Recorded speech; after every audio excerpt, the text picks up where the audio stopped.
Welcome back. This is the second video of section 3.3 in which I'm going to prove the open mapping theorem. Okay, so we'll prove that the image under T of the open unit ball contains a ball of center 0 and radius C for some C. And as we know from a previous lemma, this is equivalent to saying that T is open. Okay. First, you will have to prove a preliminary result. So the first claim is that the closure of the image of the unit ball under T contains a ball of center 0 and radius 3c. Okay, let us prove the claim. We'll use the bare category theorem. So I introduce a sequence of sets, capital Xn, subsets of F actually. So Xn is what? Is the homothetic of this set under the homotopy of center 0 and ratio n, right? And since this set is closed, this homothetic is closed as well because the homotopy is a homeomorphism. Okay, so Xn is a closed subset of F. We are here in the target space.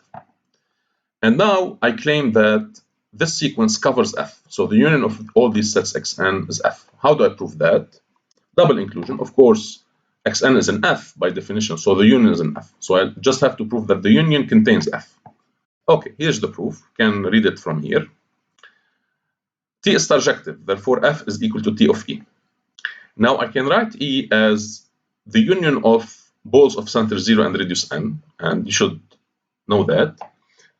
Why this is true? Because any x in E, or any x in E, there exists an integer n bigger strictly than the norm of x. And this means that x is in the ball of center 0 and radius n. Therefore, x is in the union. So this is equal to this. And now, any map, the image of a union is the image of the union of the images for any map. Okay, no need for surjectivity here. Okay? This is true for any map T. And now, if you use the homogeneity of T, you can write this as Tn B01. And you can put the n outside because T is homogeneous. Okay, so this is equal to this. Okay, and n times the image of the unit ball is contained in n times the closure, which is just Xn. And that's it.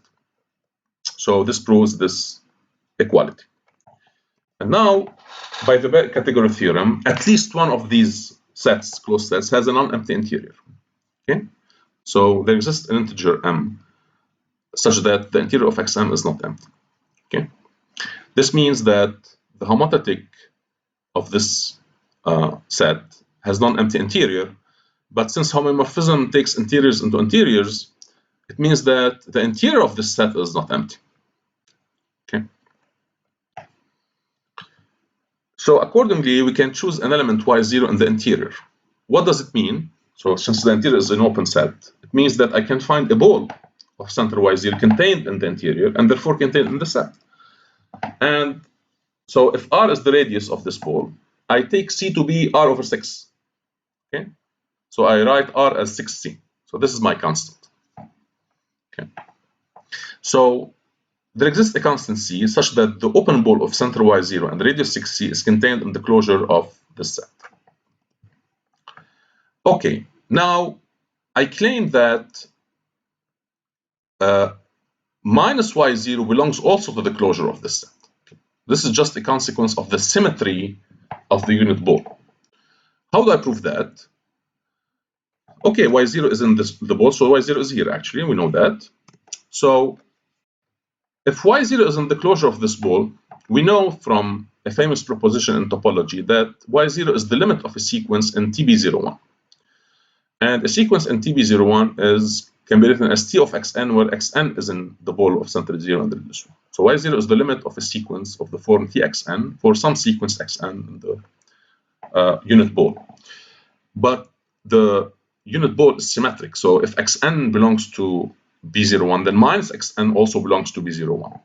But if Txn converges to y0, then T of minus Xn converges to minus the limit, so minus y0. So minus y0 is the limit of a sequence in B01, and therefore minus y0 belongs to the closure.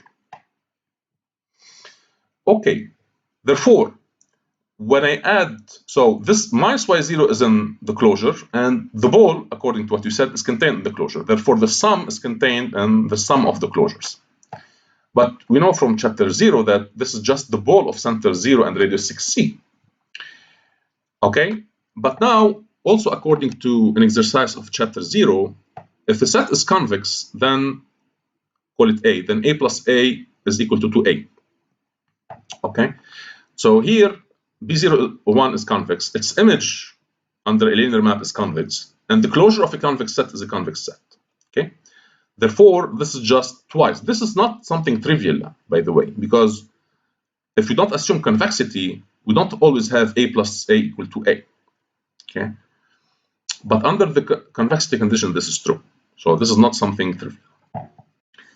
Okay, so this proves the claim. So we proved that B06C is contained in twice of the closure. So, and this means that when I divide by 2, B03C is contained in the closure. Okay, and this was my claim. Okay, if you don't believe me, how do you prove the claim? You take an element, let us say y, in B03C, then 2y is in B06C, then 2y is here, therefore y is here. That's it. So, okay, and now take, so and now I go to the proof of the result that B0C is contained in TB01. So how do we prove that? We take an arbitrary element in B0C and prove that y is in T of B01. Okay, how do I prove that y is in T? So I have to find an x in B01 whose image under T is y. Okay, this is the strategy. So I take an arbitrary element in the ball of center 0 and radius C. So as we said, we have to find an x. How this x actually will be the limit of a Cauchy sequence. Okay, so if y is in B0C, then 3y is in B03C. And according to the claim, that's contained in the closure of this guy. Okay, so an element in the closure of a set is the limit of a sequence in the set. So it can be approximated to any degree of accuracy by elements in TB01. So what does this mean? It means that for any positive number epsilon, we can find an element in TB01 that I call TA, whose distance to 3y is less than 3 epsilon, or epsilon doesn't really matter because epsilon is arbitrary. But to get exactly epsilon, I take here 3 epsilon.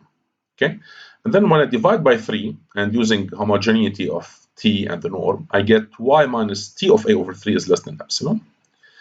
And since A is in the unit ball, so the norm of A is less than 1, then the norm of A over 3 is less than 1/3. Okay, therefore we have proved this condition. We found the C. C is a constant now. So for every y in the ball of center 0 and radius C, and for every epsilon positive, we found an element in E whose norm is less than 1/3, and such that the distance between y and tz is less than epsilon. Okay. Now, in particular, if I take epsilon to be c over 3, then according to this condition, I can find z that I call z1 in E, whose norm is less than 1/3, right? And its distance, the distance between tz1 and y is less than epsilon, which is c over 3. Okay. So when I multiply by 3, I get 3y minus 3tz1 is less than c, because by homogeneity. And now again, I take in this condition once again, epsilon equals c over 3. And instead of y, I take 3y minus 3tz, which is now in the ball of center 0 and radius c. Okay, so instead of y, I take 3y minus 3tz1. So according to the condition, I can find an element z in E such that whose norm is less than 1/3, and its distance to 3y minus 3tz1, the image, the distance between the image and this guy is less than 3. So once again, I divide by 3, and I let z2 to be z over 3. Okay, so the norm of z2 will be less than 1/9, and when I divide by 3 here, I get y minus tz1 minus tz over 3, which is just tz2, is less than C over 3 over 3. Okay, and you guessed where all this is heading. So I continue this procedure. So I apply this condition every time, so infinitely many times. So this constructs a sequence Zn. Each time the norm is divided by 3. And I add a term actually in this sum. So the sequence satisfies y minus tz1 minus tz2 minus tzn in norm is less than c over 3n. Okay?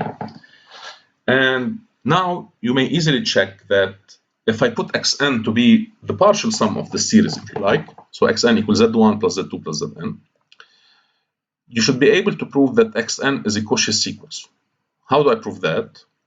I prove that for every epsilon positive, the distance between xn and xm, or xn and xn plus p, is less than epsilon. Okay, using this condition actually. Okay, so here you can use a geometric series. Okay. Just evaluate xn minus xnp, get a sum of z, and by the triangle inequality, you'll get 1 over 3n plus 1 over 3n plus 1 plus so on. So you should be able to prove that xn is a Cauchy sequence in E.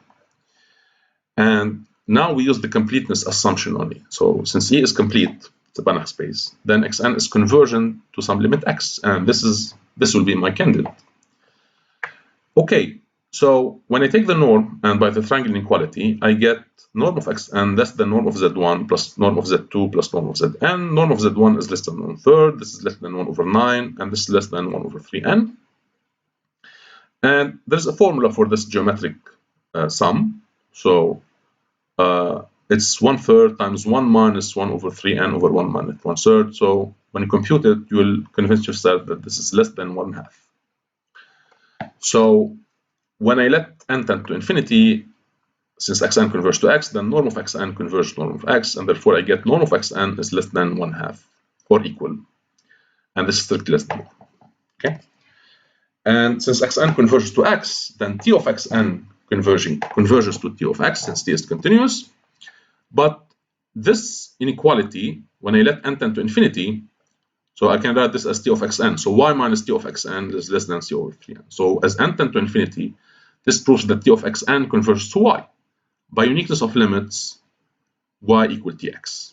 And that's it. So we found an element in the open unit ball whose image under T is precisely y. And this proves that B0C is contained in the image under T of B01. And this is just the openness condition. So this concludes the proof and chapter 3 as well. So thank you for your attention, and in the next video I'm going to solve some exercises.